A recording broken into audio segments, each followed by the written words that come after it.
Welcome to the JCPS MTSS training on the Self-Reflection and Assessment Toolkit with a focus on the How You'll Practice Metacognitive Strategies.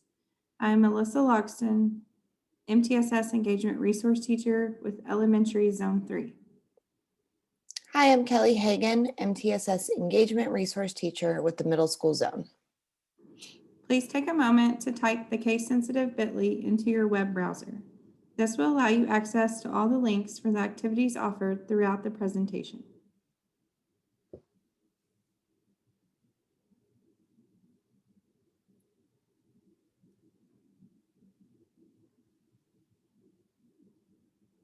Here you will see the 6 components that make up the MTSS department, or multi-tiered systems of support. MTSS focuses on overall school improvement by aligning resources and support for both teachers and students. We provide multiple levels of support for learners that address academic, social, emotional, and behavioral needs, and produce professional development that is aligned with schools and the district as a whole.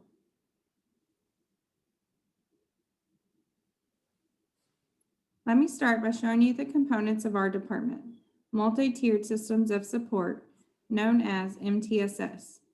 This concept map shows you a visual of the departments within MTSS.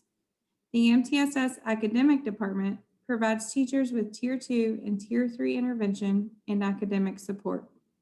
This department is headed by Donna Lawson. The MTSS Behavior Department, led by Sandra Hensel, supports schools in implementing school-wide behavior systems and frameworks, including PBIS and restorative practices. The goal of our department, the MTSS Engagement Department, is to increase student achievement by equipping teachers with high-yield pedagogical practices to maximize student engagement. The MTSS Engagement Department is led by Dr. Naomi Brahim. The point of each contact for each department is located in the concept map.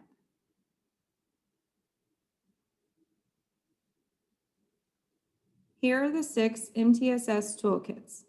By clicking the toolkit image, you will access the MTSS department webpage and each toolkit.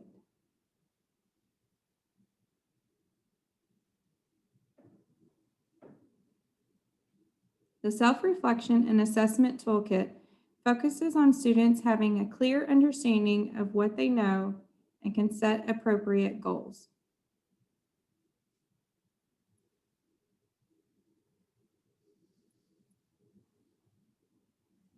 Successful implementation of this high-yield practice is when one applies and evaluates metacognitive strategies by solving problems through self-monitoring.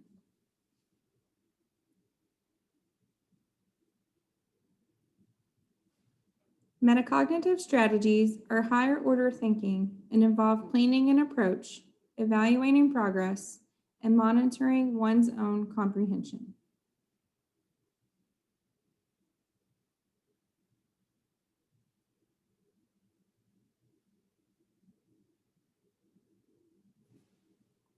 Today, we will review the phases of metacognition, which will help us learn how to apply metacognitive strategies in our classrooms. We hope you can utilize one of the metacognitive strategies integrated in this presentation into one of your lessons. What is metacognition? This video is going to discuss metacognition.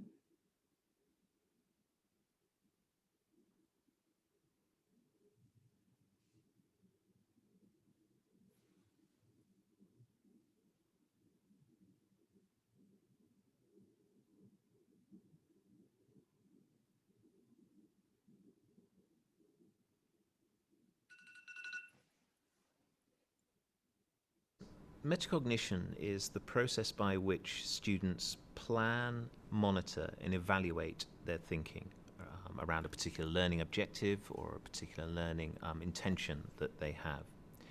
It is about very much understanding what success will look like in that learning intention, that learning outcome, and, as I say, identifying strategies that will help them reach their goal. So once students have those strategies, they've planned the strategies that they're going to use in order to reach that learning objective. What they're then doing is they're saying, okay, how well are those strategies working? What do I need to do to change any of those strategies if they're not working? And then ultimately, it's an evaluation process. Have I obtained or have I achieved the learning outcomes that were initially set?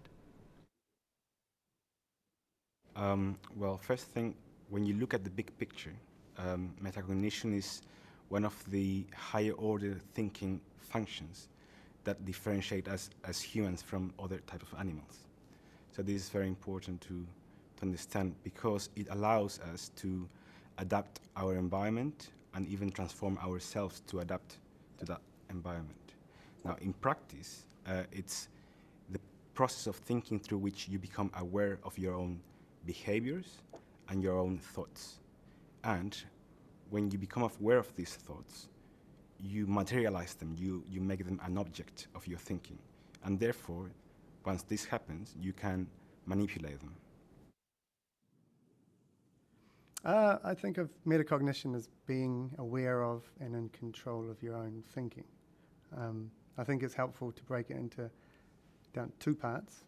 First, metacognitive knowledge, which is knowledge of strategies, knowledge of a task, or knowledge of your own abilities. And the second part they refer to often as metacognitive regulation. And that's about monitoring what you're doing, and then they call it monitoring and control. So control is where you make adjustments or use strategies to change what you're doing. For example, if you are reading a text and you realize you haven't understood it properly, that would be the monitoring, and going back and rereading it would be the control.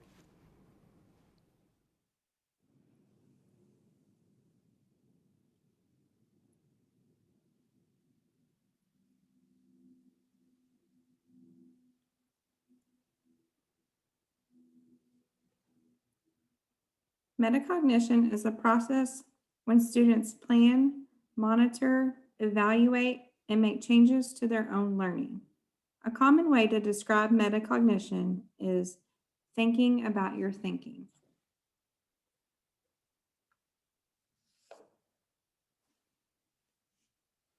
Metacognition helps students become active, engaged, and independent learners. It also can be used across a range of ages and subjects. Metacognition also has a positive impact on student learning.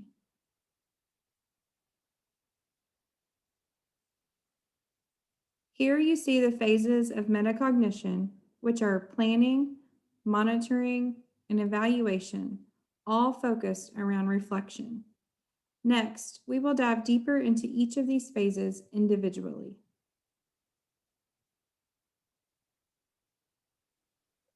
Within the planning phase, students think about the learning goal that has been set in collaboration with the teacher. In this phase, students determine which strategies they will use to move closer to reaching their goal. Through metacognition, the ownership of learning shifts from the teacher to the student. Throughout the planning phase, students will ask themselves a series of questions such as, what should I do first? What am I being asked to do? Which strategies will I use? What do I already know about this topic? And what do I want to learn? A teacher can help facilitate this type of metacognition with a basic graphic organizer as pictured here, where students can establish what they know about the topic and determine what they would like to know.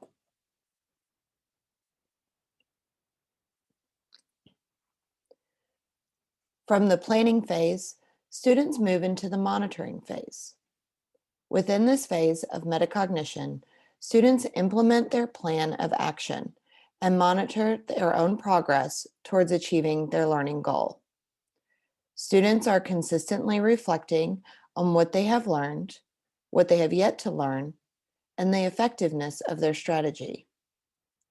Through monitoring, students become the owners of their own study strategy instead of accountability falling on the teacher. Teachers in this phase can prompt students with different ideas of how to approach their learning goals, should the student-selected strategy be deemed ineffective.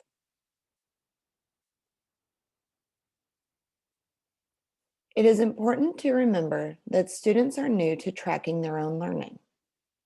Teachers will need to implement question stems and scaffolds for students so that the ownership of learning can in fact shift from the teacher to the student. A simple scaffold is the use of a graphic organizer where students can approach their study plan through different lenses, such as what they're thinking, noticing, wondering, and understanding. This can also assist the teacher in determining how to assist the student towards achieving their learning goal.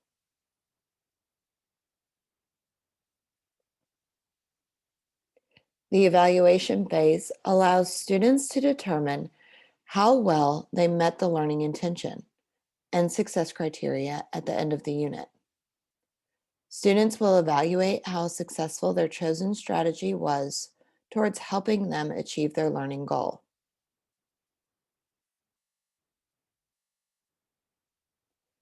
The evaluation phase gives teachers the opportunity to allow students to gauge their own learning pathway.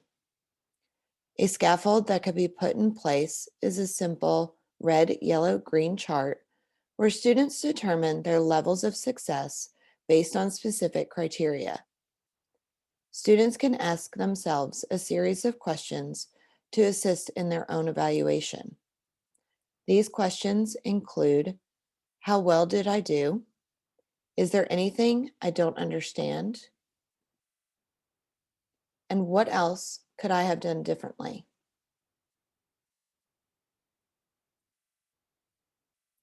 As mentioned before, the 3 phases of metacognition are all based around reflection. Students reflect on their chosen strategies through the plan, monitor, evaluate process. Through constant reflection, students are focusing on self-improvement, building confidence, and ultimately become independent thinkers. This solidifies the shift for students to become owners of their own learning.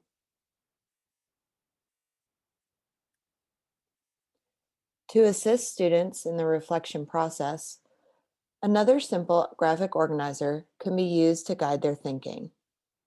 Students will answer questions such as, what strategies did they plan to use?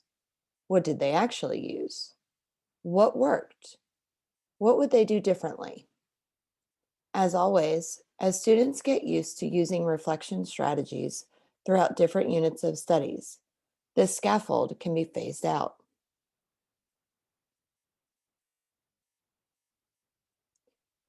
Additional supports for each of the phases of metacognition are available through a variety of toolkits within the MTSS department. The Teacher Clarity Toolkit focuses on the planning aspect of metacognition. The Feedback Toolkit provides different ways teachers can assist students in monitoring their progress. And the Formative Assessment Toolkit gives options for evaluation of learning. All of these toolkits revolve around the idea of student self-reflection and assessment, where more information about metacognition can be found as well. When implementing metacognitive strategies into the classroom, there are certain things to consider. Ensuring that your curriculum is culturally responsive, include performance-based options for assessment, and utilize questions that allow for student reflection are just a few that can help transfer the ownership of learning from the teacher to the student.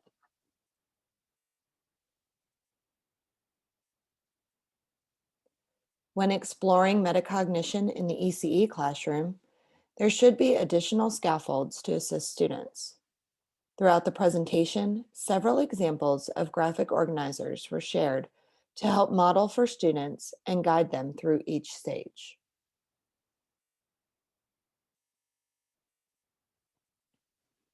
Metacognition is a big part of deeper and project-based learning. However, students must be taught how to track their goals, self-reflect, and use other strategies such as checklists, journals, and rubrics to help them answer the questions of what have I learned, where am I struggling, and what's next.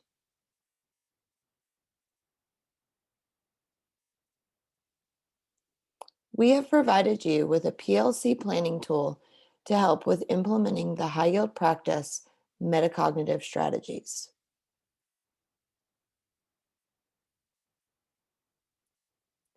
Here are additional resources that were included throughout this presentation.